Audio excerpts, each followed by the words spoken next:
It is time for a video game news. In this segment, we share the best headlines from the week in the gaming industry.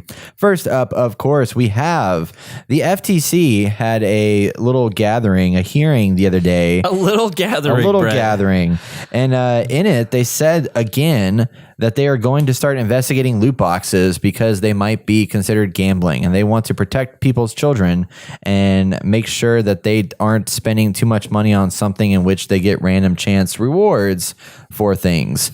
So this is the first time we heard about the FTC thinking about doing this. Well, earlier this year, I don't know about how you felt, but I was like, by God, let's not have the government come into this sector of business and fuck around with it, because that's not what needs to happen.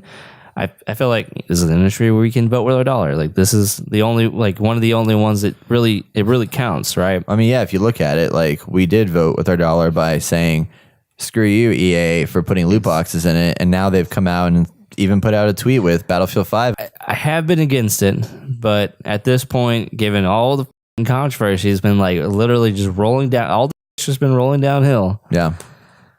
Maybe it's time.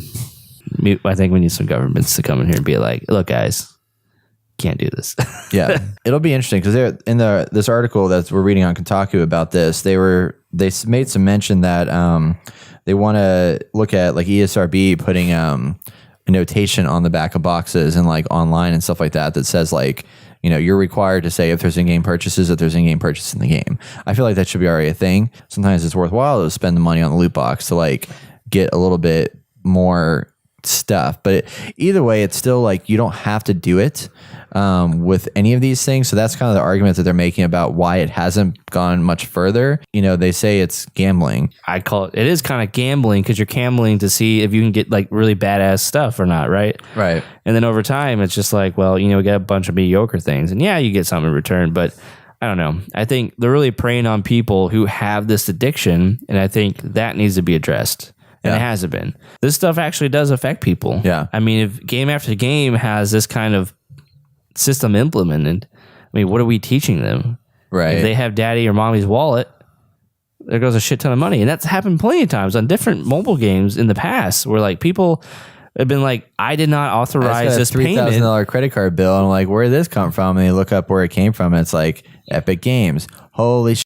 Kid, exactly. What did you just buy? Right. Kids don't have that filter, to know. They're not old enough, and maybe they do know. Maybe they are old enough to know, but they're just like, I'm going to get this thing and it's not going to cost me anything. It's just my parents, right? There's a way to solve this issue. And I mean, I think we're at a low point. We're at a high point on the fidelity of games, but at a low point on like what the practices that they're going for right now.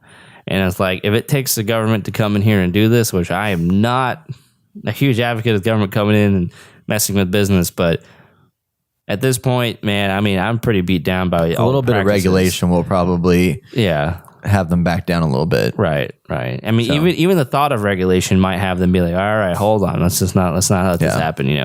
I think that'd be wise for all of them. I think we've gotten to a point where delusions of grandeur have really set in for everybody across the board. Well, so I want to bring up another story that I was going to mention later, but I think is actually pretty relevant right now.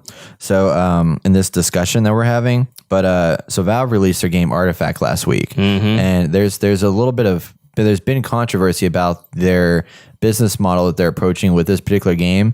And for those that aren't aware of what Artifact is, it's Valve's new, it's their first game that they brought out in forever.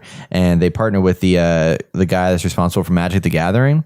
And in it, they have a unique purchasing system in that you pay $20 to buy the game, and then you get 10 packs. There's 310 cards in the game total, but of those 10 packs, you open those packs up and they give you like a set of cards, and that's your cards that you start with.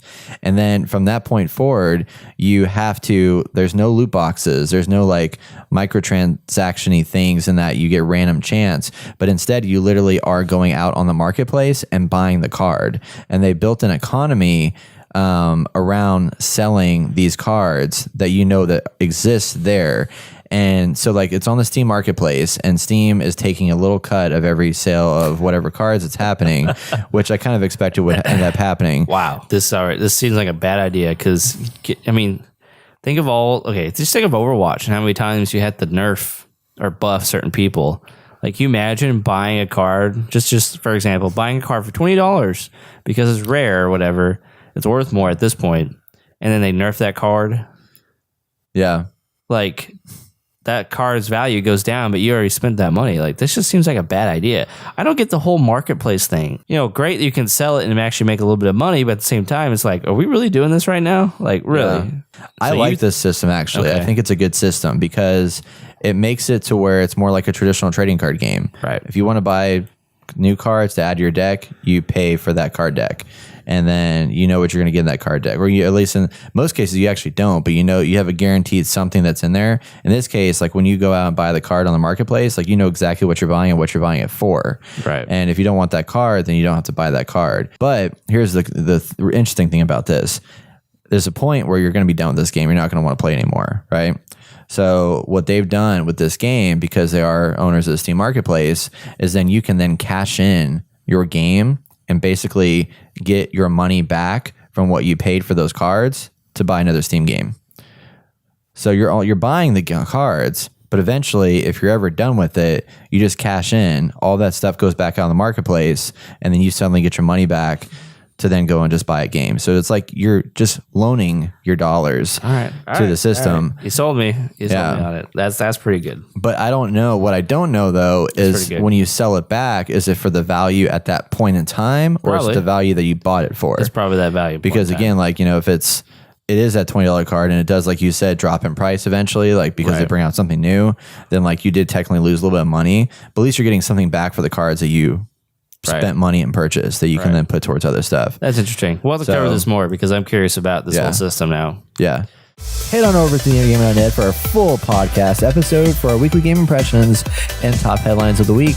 That's one of me doing an interview. Here's one of all of us. We'll make some cool things. Brett's also right here. Like this video, subscribe, keep up with all the latest video game news and opinions that you care about right here on The Inner Gamer.